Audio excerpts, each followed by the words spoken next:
Hi, to take birdshot photos on iPhone 16e, firstly we need to open Settings. Now in your main settings, scroll until you can see the section Camera.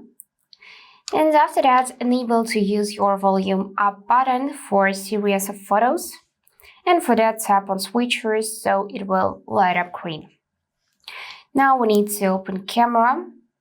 And after that, you can find your volume up button, which is located on the left side of your phone. Press and hold it, and with the help of this way, take series of photos.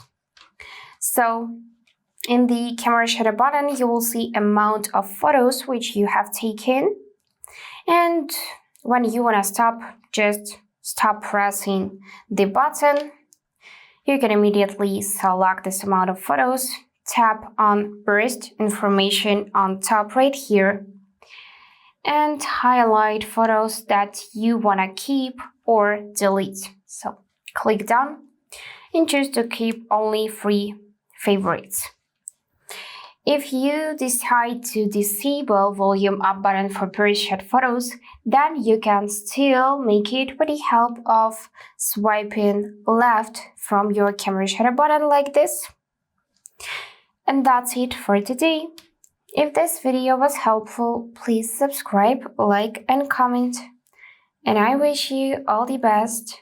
Bye bye.